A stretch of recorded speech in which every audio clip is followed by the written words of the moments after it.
silence was different this time. So loud, it almost hurt. It was early September, and I had chartered a bush plane over 200 miles to a sandbar in middle of nowhere, Alaska. But even in a landscape this vast, alone is still hard to find. Tents, rafts, and equally eager hunters occupied my first 3 pins and put me on a vacant sandbar, as foreign to me as Christmas party conversations with your great aunts. I was standing where I'd always dreamt of being. I just didn't know it yet.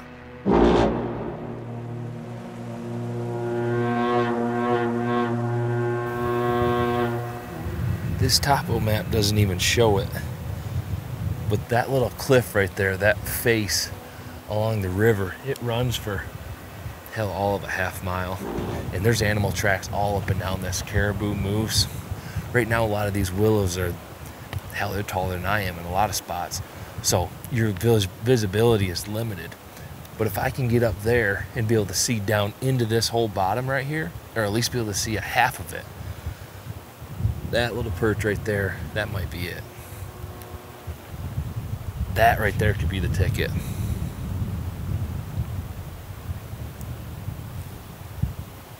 Yeah.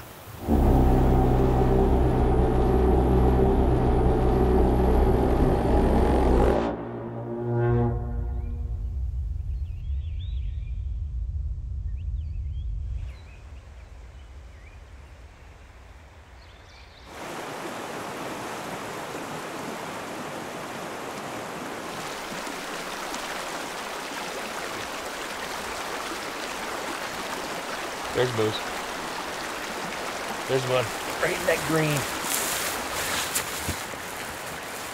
I can't tell. Yeah. It's a cow, but it's a moose. Found him. Found him. I just glassed that. I just glassed that entire face and did not see an animal. And now there's a 1,200-pound animal walking across the face in the wide open. It is like, it's just the quintessential example of what timing and persistence does. I'm not saying that's a skill. I'm saying that's just like, you have to put the time in and glass. And if you have your glass down and you're missing shit that you don't even know that you're missing. It's probably funny or odd to get excited over a cow moose, but it's a moose. And I know that 5 to 10 days from now, there will most likely be a bull that is interested in said cow. So it's an exciting, it's a relieving feeling. But moose season doesn't open until the 5th here. So we have a few days that's like, you're hunting, but we're not hunting. There's opportunities for caribou if they're through here, but it'd be great to find a big bull, but there's not really pressure, and that's nice. That's really nice. And I'm in Alaska with nothing to do but find animals and survive today. Like, that's it. That's today's job. Find animals, make sure that you're fed, make sure that you have water, make sure you have a roof over your head tonight. Like, that's my task. It's pretty damn cool to think that, like, that's all I got to do today. That's it.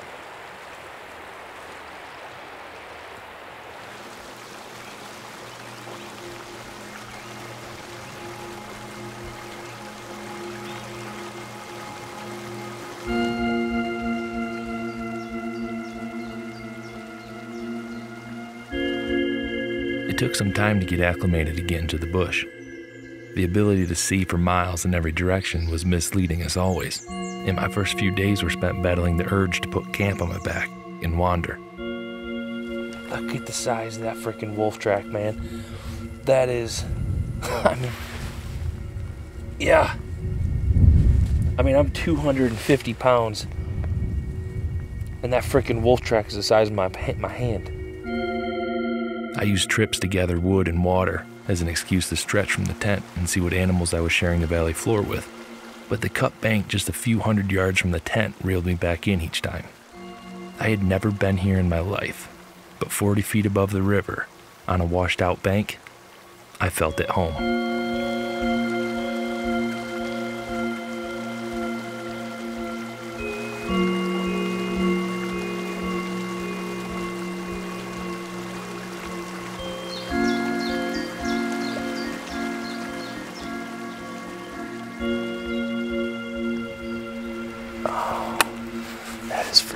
awesome. That is awesome. There are 3 moose right now, 3 bull moose feeding in this river. Not a clue in the world that anybody's here. They might have done this every single day for the last month, who knows. Might be the only day they do it, but as a filmmaker, as an outdoor guy, as a hunter, as like this right here, watching these animals do what they do in nature, completely unbothered. That's cool. We're getting in the river. We're getting right in the river. I'm not good at aging moose. I can't tell if that one is old. His body's significantly bigger than the others, but I don't know if he's just 1 year older.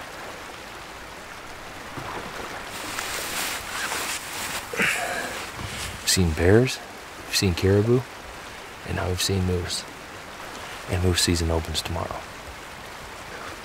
These moose were up there earlier today, and they've worked their way down through Death Row, this little stretch of timber here. It's one of the smallest chunks, but it seems to be animals continuously filing in and out of here.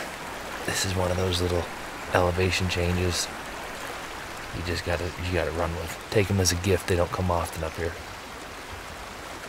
Oh, this is freaking awesome.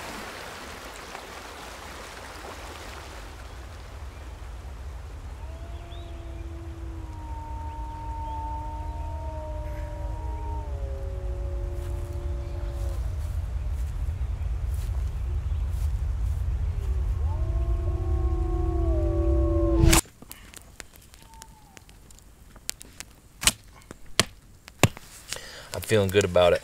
Feeling real good about it. There's more moose sign here, and I've seen more moose in the few days that we've been here than I've seen in any other part of Alaska. We're seeing moose every single day, multiple times a day. We're seeing cow-calf pairs. We're seeing single cows. We're seeing bulls. We're seeing bulls pursuing cows. It's amazing. It's taken a pleasant turn.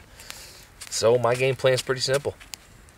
I'm going to be on that perch from daylight to dark every day until one of these bulls messes up.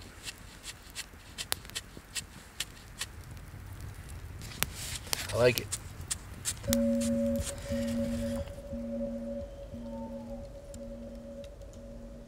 The warm days of September were over. No warning. No gentle transition. In one night's time, the cold settled into the valley. But with the snow-covered peaks came a new sense of excitement, and for the coming days I called every hour on the hour.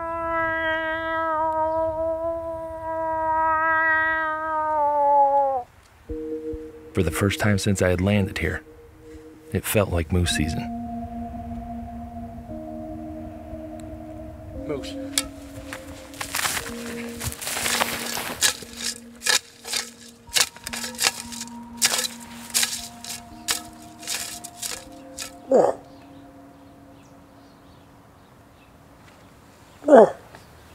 He's at the base of that yellow slide, headed up back north. Shit. Regardless of what it felt like for me, my calling didn't pull a moose 100 yards, let alone the miles between where I was and where they were.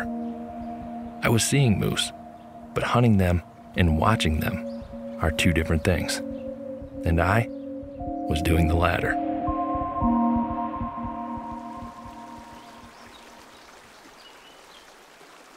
This is one of those hunts that is more mentally tough than it is physically tough. It's not physically hard. Not hiking 10 miles every day, not gaining 2,000 feet of elevation. I mean, relatively simple in that aspect.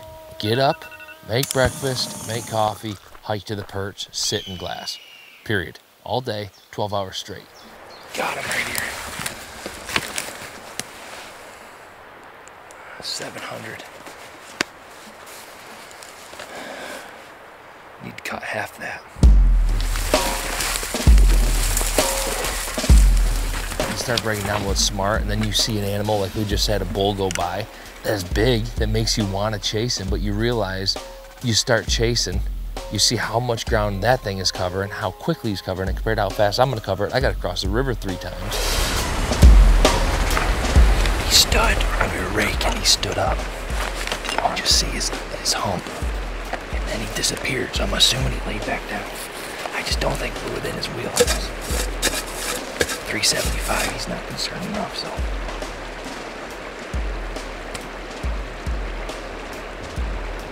Might not be the best move, but I'm gonna go at him. And then to find out that when the time he got to where I would have tried to cut him off, he actually veered right and never came to the river. So it's one of those cost-benefit analysis, you know, weighing out what is the right move. It is now the time to try to strike? Because at the end of the day, I feel like you're only gonna get so many of those attempts. I know that. Maybe I just need to vocalize it, but saying that I'm gonna sit here for another 12 hours tomorrow on glass all day, it's tough. But it's what I should do.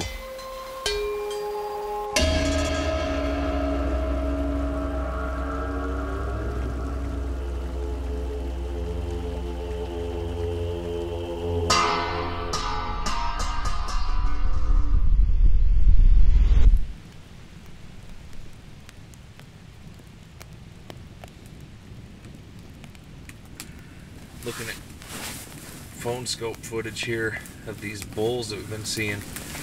See in this unit, this is a 50-inch wide or 4 brows on a side unit. They say the distance between a mature bull's eyes is 9 to 10 inches. So if you get a head-on look, you can take that and then guesstimate how many widths of eyes they are. So there's a couple bulls here. This one that was in the river that we filmed the other night, he's wide as heck. He's only got 3 brows on each side, but he's wide, he's beautiful.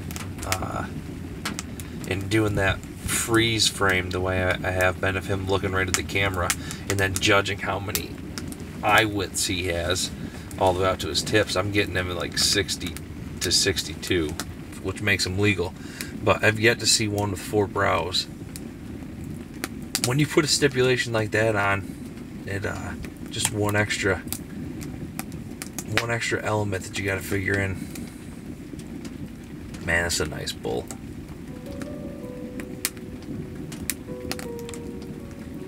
With each passing day, I questioned myself more and more.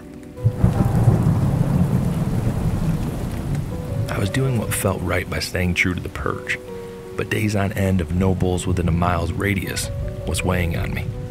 The line between hunting lazy and hunting smart was blurred, and with that came doubt. But it was different. I didn't doubt that I was in the right spot. I didn't doubt that I would see moose. Truth be told, I don't know what I was doubting, but with the clouds closing in on the valley, whatever it was, I could feel it sinking its teeth into me. Typical Alaska day today.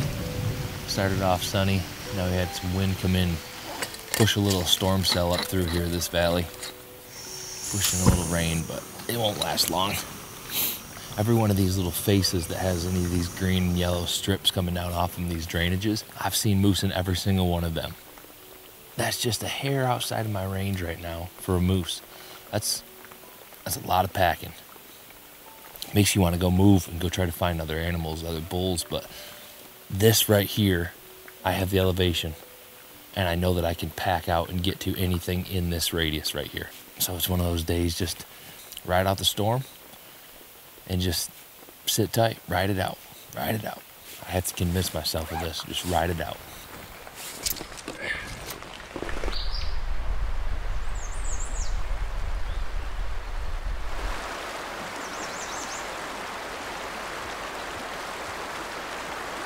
Last night, there's a bull in here this morning. I saw his paddle bedded in the brush for seconds, and he hasn't got out.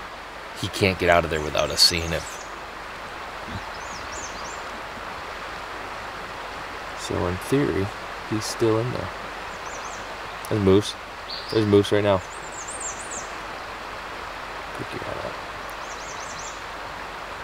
That's a big bull. That's a... Oh. We can go right now, but we got to go right now. He's working out across the flats. We got to go right now. Let's go.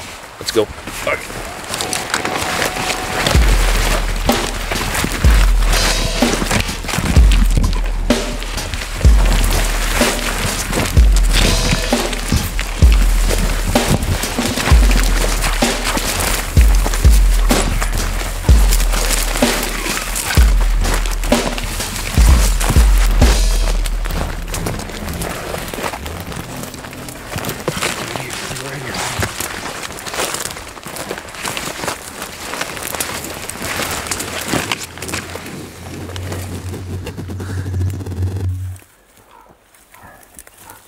On him. You guys do it right here. He good? Good.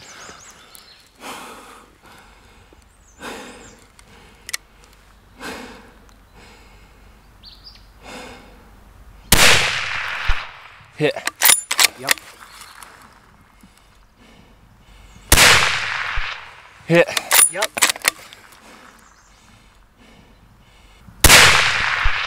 Hit. Yep.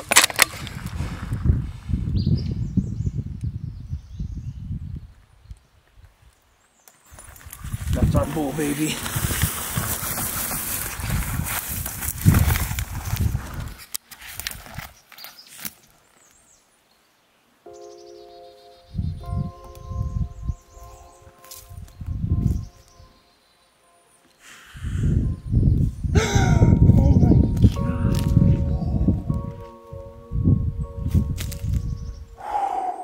Chip City. Get him, buddy. Oh, you crazy son of a bitch. Wham, wham, wham. That's a big moose. Yeah. Oh my gosh. I want to go touch him, but you only get to walk up on your first bull moose one time. Whew. Freaking tingling.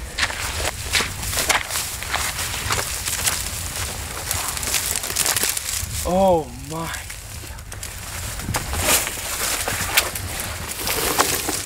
Oh my Lord.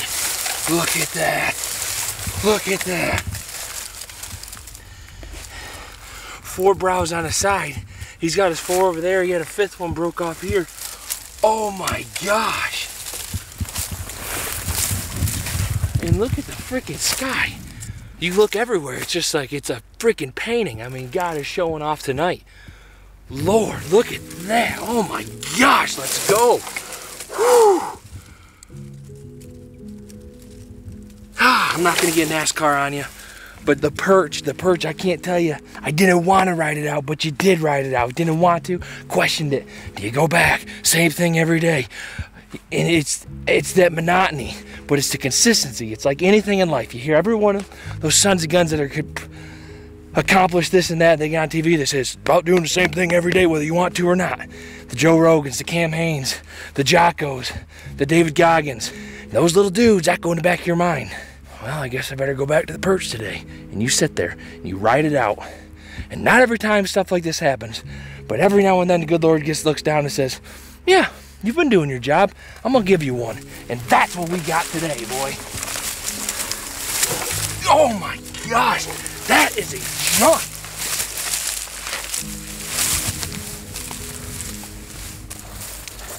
I can't fit him in. That's the thing. I can't fit the son of a bitch with the 35mm weapon. Giant. Fucking giant. As though it were never there, the doubt was lifted. Looking back, I wasn't doubting the plan. I wasn't even doubting myself. Every decision was my own. Every move I made freely, and because of that, I had no one to blame if I failed. It was that war inside my head that I was feeling. That's it. And when you win that battle, when you realize it's just you versus you, there is nothing, absolutely nothing, that can stop you.